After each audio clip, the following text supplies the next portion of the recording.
What's happening, fam? L.A.R movement still moving. Subscribe or die trying. You see the thumbnail, man. Listen.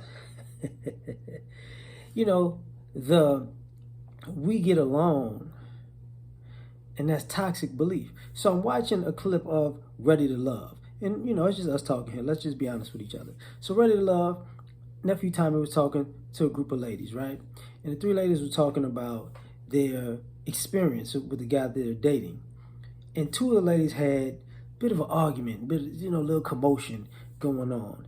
And one of the ladies was like, it is just smooth sailing. Just smooth sailing. And she was like, we get along like we've been together for 20 years. But is that a problem? And I had to go back and look at some of the clips of the guys. And the guys were doing the same thing. I get along with her so good, blah, blah, blah, blah, blah. But they couldn't just get along.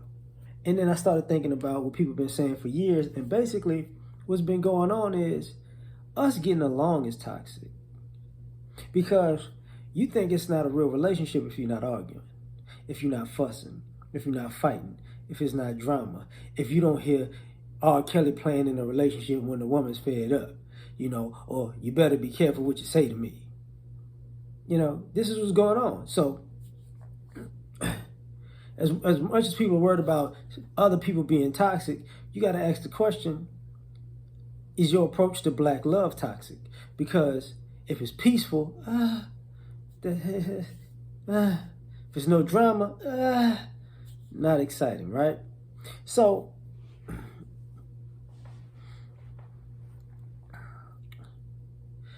we're at a particular point where people are having a hard time admitting that maybe, just maybe, that the type of relationships you like are the ones where you don't get along.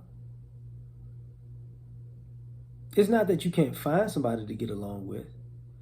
It's that you don't want to be with somebody that you get along with. That's a whole different conversation. So the reason I bring that up is because what winds up happening is all these excuses, all these reasons behind why these relationships wouldn't work. And I used to bring this up back in the day where it seems like people fight to stay in bad relationships and run from good ones.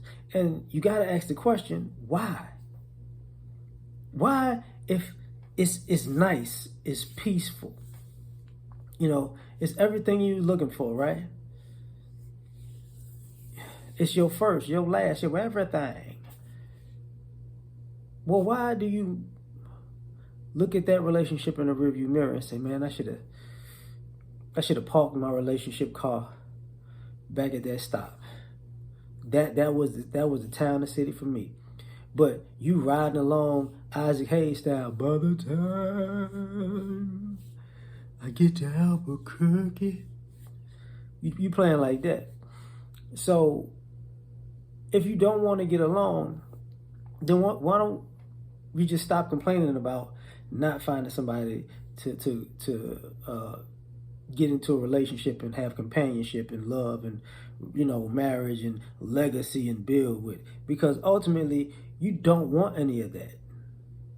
Because to do all of those things, you're going to have to be in a relationship where you actually get along, where it's actually peaceful enough to actually grow and build and thrive. Not a relationship that's tumultuous where you're never really going forward because you take one step forward, one step back, or one step forward, two steps back because of all the shenanigans. But somehow that's what you love. It ain't really no passion. That's the passion of the relationship. And it's like, no, that's just you being stupid. At a certain point, you're going to get too old for that. At a certain point, you're just too old for that. But people go, no, you don't understand. It's better when you're getting into it. Oh, is it? I don't think so. Because all of these complaints and all of this stuff comes from these same type of relationships that were drama filled, where you scarred for life.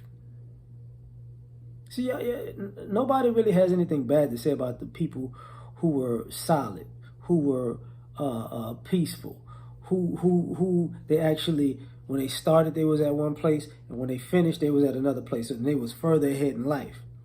Because I've seen it too many times where you start at point A with a person, and they're chill, they're a good person, they're a good fit for you, and you end at point, you know, let's just say H with a person, right?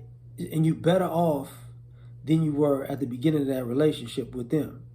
And then, but you just found a way to weasel your way out of it, right? And then the next time you come across that person, you're back to point A. You're back at A.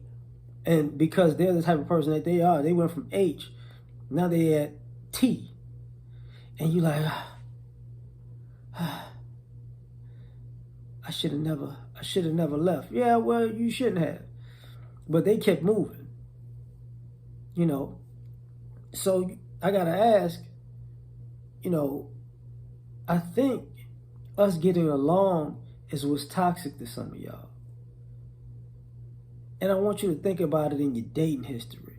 Because some of y'all, it has nothing to do with sex. It has nothing to do with money. It has nothing to do with lifestyle. It has nothing to do with treatment. It's just deep down, you didn't like the fact that y'all could actually get along and it was easy going. You didn't like that. You had to throw a monkey wrench in it. You had to put a wall up unnecessarily. You had to create a drama that wasn't there. You had to do something that could possibly blow it up and see if it could last after you throw a landmine in a garden, in a greenhouse. You get what I'm saying? So I think that mindset is, you know, you see people really wanting to be with somebody now, but I think that's what they can't get past.